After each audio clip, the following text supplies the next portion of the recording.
Isang mapagpalang araw po sa inyong lahat. Ngayon po ay September 9, 2024, Lunes ng ika-23 linggo sa karaniwang panahon. Ating pong unang pagbasa at pagninilay sa araw na ito ay hinango mula sa unang sulat ni Apostol San Pablo sa mga taga-Korinto, chapter 5, verses 1 to 8. Mga kapatid, nakarating sa akin ang di mapag-aalinlanganang balita na napakasama ng ginagawa ng isa sa inyo. Kinakasama niya ang asawa ng kanyang ama. Kahit ang mga pagano'y di gumagawa ng ganyang kahalayan at nakukuha pa ninyong magmalaki. Dapat sana'y mahiya kayo at tumangis at itiwalag ang gumagawa nito. Bagamat wala ako riyan sa katawan, nariyan naman ako sa espiritu, kaya't parang nariyan na din ako. Dahil dito, ang gumagawa niyan ay hinahatulan ko na sa ngalan ng Panginoong Hesus.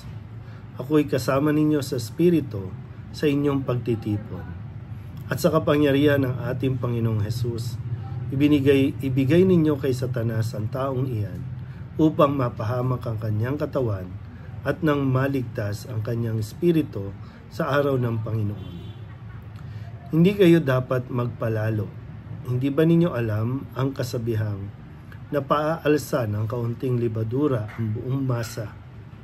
Alisin ninyo ang lumang libadura, ang kasalanan, upang kayo'y maging malinis. Sa gayon, matutulad kayo sa isang bagong masa na walang libadura. At ganyan nga kayo.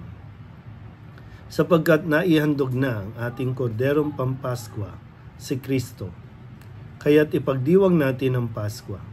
Ngunit hindi sa pamamagitan ng tinapay na may lumang libadura ng kasamaan at kahalayan, kundi sa pamamagitan ng tinapay na walang libadura, sa gisag ng kalinisan at katapatan. Ang salita ng Diyos. Muli po, isang mapagpalang araw sa inyo pong lahat. Nagpapatuloy po tayo sa ating pagninilay, sa ating pong unang pagbasa. Ito po ay sulat ni San Pablo sa mga taga-Korinto, komunidad doon sa Korinto. At dito po ay mayroong isang issue na kailangan nilang pagdesisyonan, isang issue na hindi rin naman bago kahit sa panahon natin ngayon. Pero dito yung issue ay mayroong isang miyembro ng kanilang komunidad na gumagawa ng kahalayan, labis na, kumbaga sabihin natin, karumal-dumal na kahalayan dahil nga sabi na kinakasama ang asawa ng kanyang ama. Ito ganito yung katindi pa, yung kasalanan noon. Although siyempre, wala pang masyadong moral or ethical na kaalaman ang mga tao noon. Pero sa ngayon, kung ito po ay nangyayari pa rin sa ngayon, mas malaki ang responsibilidad natin dahil matapos nga na meron tayong mga ganitong pag-aaral, ethical, moral, yung values natin, talagang hindi katanggap-tanggap ang ganitong uri ng pamumuhay. At hindi natin ito dapat na ninonormalize. Hindi din dapat natin inililegalize yung mga ganitong uri ng kahalayan na nagdadala sa atin sa pagkakasala. At kapag namumuhay ang isang tao sa pagkakasala, mapupunta tayo sa impyerno. Pero nais tayong iligtas ng Panginoon.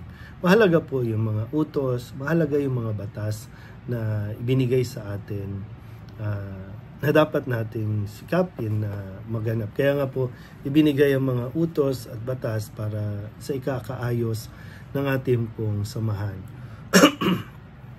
Kung mayroong mga utos para sa pamilya, may utos para sa pakikipagkapwa, may utos din para sa relasyon natin sa Diyos. So, kapag nilalabag natin ito, doon nagkakabit-kabit yung problema. Pero ito nga po, maganda na mapaalalahanan tayo na sa umpisa pa lang ng mga ganitong kailangan din natin maging aktibo na paalalahanan ang mga tao na i-involve sa ganitong mga relasyon. Hindi po katanggap-tanggap. sa ating pananampalataya na tinanggap natin, hindi ito nararapat na maging pamumuhay. Bagamat, siyempre, no, kung nagkamali, harapin yung pagkakamali, itama ang pagkakamali. Tulungan kung talagang handa ng magsisi, handa ng magbago. Para nang sa ganun ay mailigtas pa natin.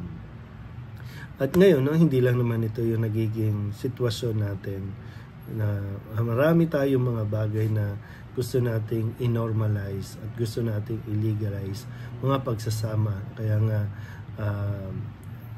marami ang may gusto na bigyan ng separation o ng legal na paghihiwalay, yung divorce, no? Dahil nga ang bawat isa ay mayroong kinakasamang bago, bawat isa ay mayroong gustong makasama. So gagawa tayo ng batas na kumukontra naman sa mga utos ng Diyos.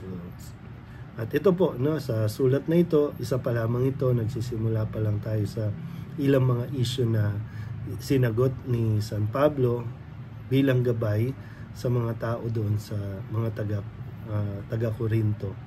Kaya mainam po na lagi tayong kumukonsulta sa salita ng Diyos sa bawat nating ginagawa bago tayo magdesisyon.